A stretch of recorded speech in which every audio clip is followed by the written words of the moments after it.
Did Robot House start? And then fast forward, I guess, to when you kind of were like, okay, like it's just Robot House. Started in April of 2003, but just a few weeks before my son, who's a freshman at OU, was born, and after I'd gotten. Was part of a big layoff from a formerly big agency in town after an unfortunate series of events that led to that.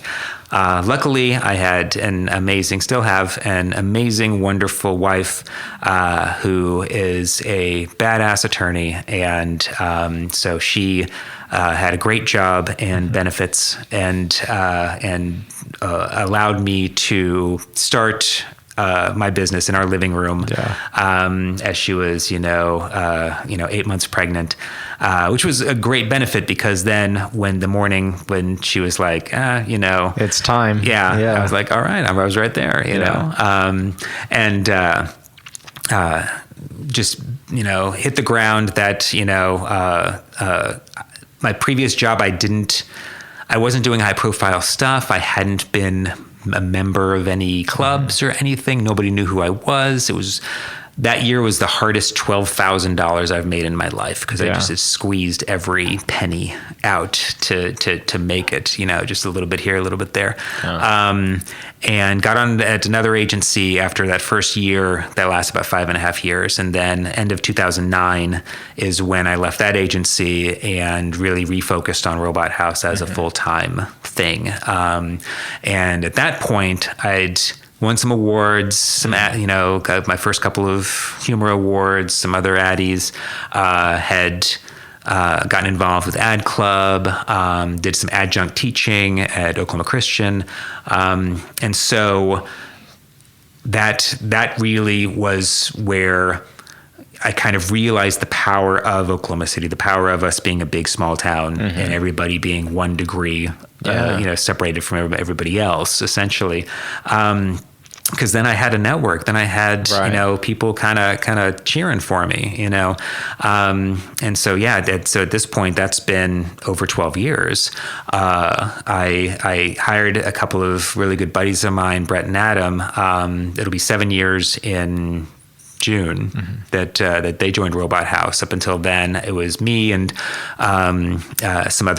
occasionally other friends, doing some design stuff and some other things. But that's where we really became a team and being in our studio here in Off Auto Alley, which was custom built for us by a friend slash attorney slash landlord slash client. And won't go into the Oklahoma City ways that Kyle and I know each other, but that was game changing for us. And we've been, in April, it'll be 6 years that we've been working with COOP. We're their agency of record. And so that's been really gracious to see their growth. They're on a rocket ship right now with Sonic, but everything they've got going on with, the Armory building, which they're finally going to break ground on. So pretty much anything over the last 6 years, like Saturday Siren, and Fly Me Away IPA, their ID series, this past year, Ice Chest, the 99 calorie IPA that's become their number 2 seller, second to the F5, which is their signature, as well as Hook Echo, Lounge Hound Lager, Peach Pageant. So all that stuff we work with a whole bunch of different types of clients. Hideaway Pizza we've been working with for about 5 years now. We don't really. Essentially, most of our clients are local. They're all cool. We don't work with jerks. That's really our main thing is, are you the right fit for Robot House in terms of what your needs are? And are you not a jerk? I worked with too many jerks in my past lives where I wasn't the boss. I didn't own the place, and I was forced to suffer, which is, again, Catholic. It's, it's good for the soul, right? But doing my own thing, the first time I could say no to something that I knew wasn't going to be the right fit, when I knew I didn't the money wasn't going to be good enough for me to make the, to deal with what that was going to tolerate doing it. Yeah.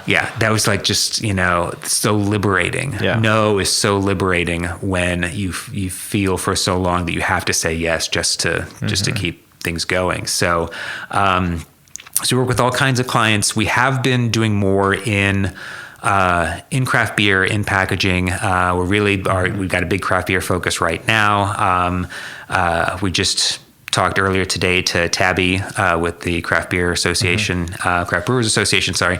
And we're going to be working on some branding for their Brewers Festival coming up this June. Yeah. And honestly, just kind of looking for, for fun stuff. We've had a lot of fun. Sunnyside Diner was a really fun early project for the three of us, and it's been fun to see them grow into 4 locations. Yeah. We just won a gold for Rail Yard Pie Company, which they opened up last year, as well as Taqueria El Camino, which is in the Edmond Rail Yard.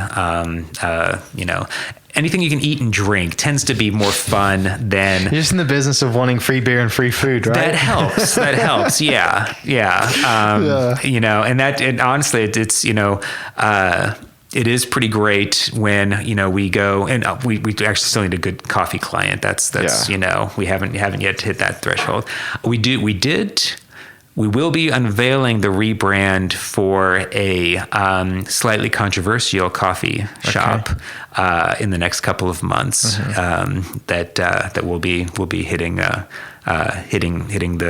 news circuit. Can't wait to see that. So, but yeah, and that's, kind of some of it is, it's like, that stuff's just fun stuff that you can, you can eat and you can drink and you can experience, that's,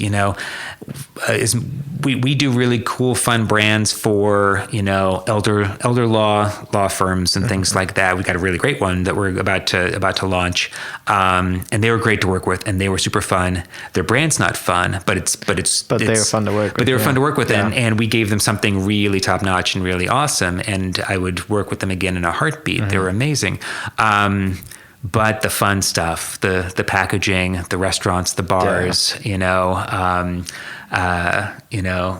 anything experiential like that, that's the stuff where when I can, and especially I think in the context of Oklahoma City, adding to the iconography of the city.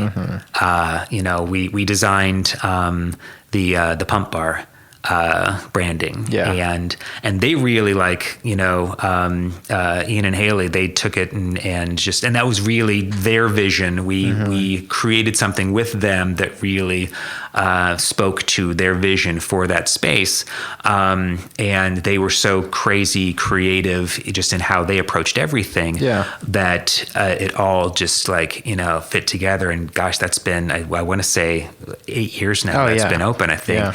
But just to drive down 23rd and peak up Walker and see that sign. It's cool to, especially when, late 1995, I had a little studio apartment in Heritage East, so the easternmost block of Heritage Hills of 17th Street.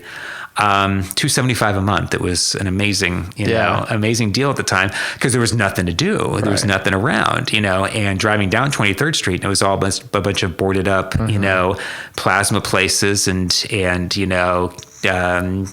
payday lending and the stuff that's restaurants, amazing restaurants now was like closeout hotel furniture,